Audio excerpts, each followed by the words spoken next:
27वीं पुतली। मलयवती ने जो कथा सुनाई वह इस प्रकार है।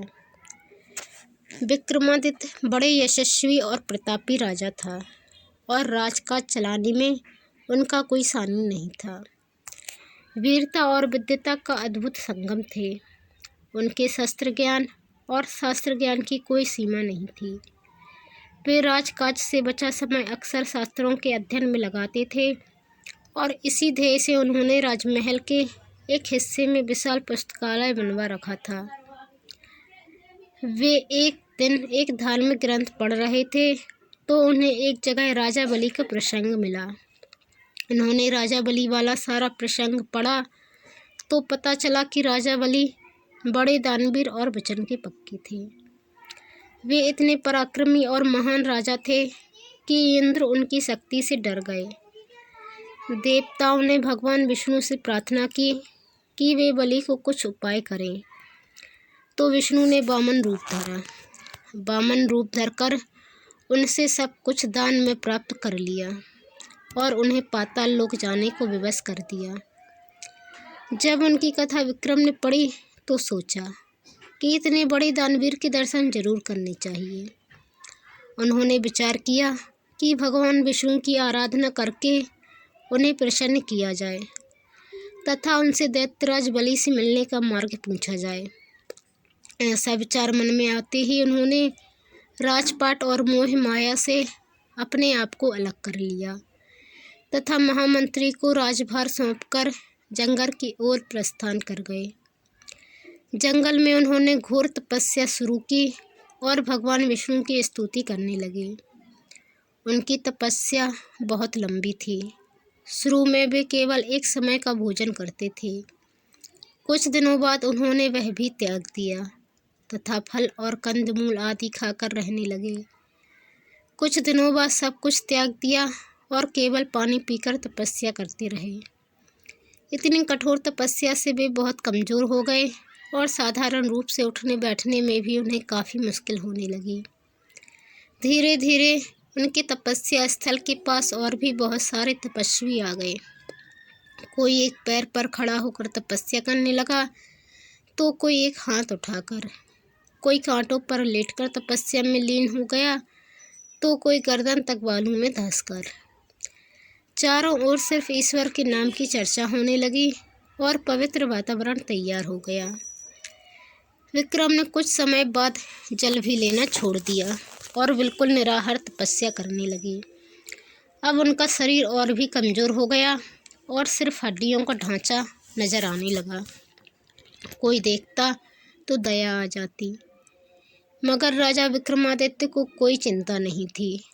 विष्णु की आराधना करते करते यदि उनके प्राण निकल जाते तो सीधे स्वर्ग जाते और यदि विष्णु के दर्शन हो जाते तो दैत्यराज बलि से मिलने का मार्ग प्रशस्त होता।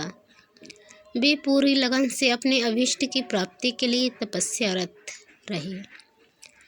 जीवन और शरीर का उन्हें कोई मोह नहीं रहा। राजा विक्रमादित्य का हुलिया ऐसा हो गया था कि कोई भी देखकर नहीं कह सकता था कि वे महाप्रतापी और सर्वश्रेष्ठ हैं। राजा के समीप ही तपस्या करने वाले एक योगी ने उनसे पूछा कि वे इतनी घोर तपस्या क्यों कर रहे हैं। विक्रम का जवाब था, यह लोक से मुक्ति और परलोक सुधार के लिए। तपस्वी ने उन्हें कहा कि तपस्या राजाओं का काम नहीं है। राजा को राजकाज के लिए ईश्वर द्वारा जन्म दिया जाता है और यही उसका कर्म है। अगर वह राजकाज से मुँह मोड़ता है तो अपने कर्म से मुँह मोड़ता है। शास्त्रों में कहा गया है कि मनुष्य को अपने कर्म से मुँह नहीं मोड़ना चाहिए। विक्रम ने बड़े ही गंभीर स्वर में उससे कहा कि कर्म करते हुए भी धर्म से कभी मुँह नहीं मोड़ना चाहिए। उन्होंने जब उससे पूछा कि क्या शास्त्रों में किसी भी स्थिति में धर्म से विमुख होने को कहा गया है, तो तपस्वी एकदम चुप हो गया। उनके तर्कपूर्ण उत्तर ने उसे आगे कुछ पूछने लायक नहीं छोड़ा। राजा ने अपनी तपस्या जारी रखी। अत्यधिक निर्बलता के कारण एक दिन राजा बेहोश हो गए और काफ़ी देर के बाद होश में आए। वह तपस्वी एक बार फिर उनके पास आया और उनसे तपस्या छोड़ देने को बोला। उसने कहा कि चूंकि राजा गृहस्थ हैं, इसलिए तपस्वियों की भांति उन्हें तप नहीं करना चाहिए। गृहस्थ को एक सीमा के भीतर ही रहकर तपस्या करनी चाहिए। जब उसने राजा को बार बार गृहस्थ धर्म की याद दिलाई और गृहस्थ कर्म के लिए प्रेरित किया, तो राजा ने कहा कि वे मन की शांति के लिए तपस्या कर रहे हैं। तपस्वी कुछ नहीं बोला और वे फिर तपस्या करने लगे। कमजोरी तो थी ही, एक बार फिर वे अचेत हो गए। जब कई घंटों बाद वे होश में नहीं आए, तो उन्होंने पाया कि उनका सर भगवान विष्णु की गोद में है। उन्हें भगवान विष्णु को देखकर पता चल गया कि तपस्या से रोकने वाला तपस्वी और कोई नहीं, स्वयं भगवान विष्णु थे। विक्रम ने उठकर उन्हें साष्टांग प्रणाम किया तो भगवान ने पूछा, वे क्यों इतना कठोर तप कर रहे हैं? विक्रम ने कहा कि उन्हें राजा बलि से भेंट का रास्ता पता करना है। भगवान विष्णु ने उन्हें एक शंख देकर कहा कि समुद्र के बीचों बीच पाताल लोक जाने का रास्ता है।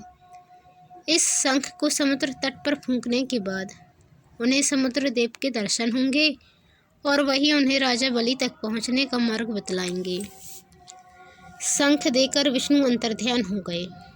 विष्णु के दर्शन के बाद विक्रम ने फिर से तपस्या के पहले वाला स्वास्थ्य प्राप्त कर लिया और वैसी ही असीम शक्ति प्राप्त कर ली। शंख लेकर वे समुद्र के पास आए और पूरी शक्ति से शंख फूंकने लगे। समुद्र देव उपस्थित हुए और समुद्र का पानी दो भागों में विभक्त हो गया। समुद्र के बीचों बीच अब भूमि मार्ग दिखाई देने लगा। उस मार्ग पर राजा आगे बढ़ते रहे। काफी चलने के बाद वे पाताल लोक पहुंच गए। जब वे राजा बलि के महल के द्वार पर पहुंचे, तो द्वारपालों ने उनसे आने का प्रयोजन पूछा। विक्रम ने उन्हें बताया कि राजा बलि के दर्शन के लिए मृत्यु लोक से यहाँ आए हैं। एक सैनिक उनका संदेश लेकर गया और काफ़ी देर बाद उनसे आकर बोला कि राजा बलि अभी उनसे नहीं मिल सकते हैं। उन्होंने बार बार राजा से मिलने का अनुरोध किया, पर राजा बलि तैयार नहीं हुए। राजा ने खिन्न और हताश होकर अपनी तलवार से अपना सिर काट लिया। जब प्रहरियों ने यह खबर राजा बलि को दी, तो उन्होंने अमृत डलवाकर विक्रम को जीवित करवा दिया।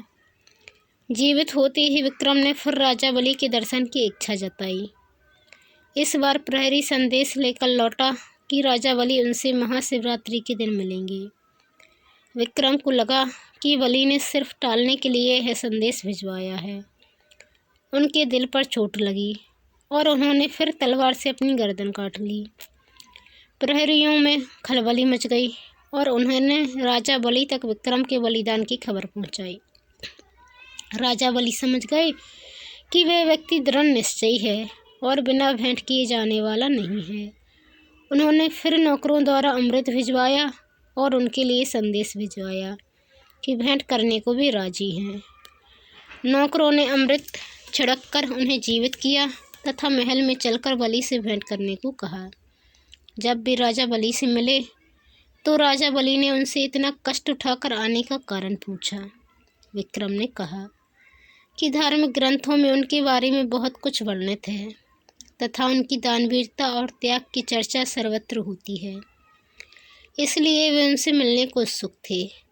राजा बलि उनसे बहुत प्रसन्न हुए तथा विक्रम को एक लाल मूंगा उपहार में दिया और बोले कि वह मूंगा मांगने पर हर वस्तु दे सकता है। मूंगे के बल पर असंभव कार्य भी संभव हो सकते हैं। विक्रम राजा बलि से विदा लेकर प्रसन्न चित्त होकर मृत्यु लोक की ओर लौट चले। पाताल लोक के प्रवेश द्वार के बाहर फिर वही अनंत गहराई वाला समुद्र बह रहा था।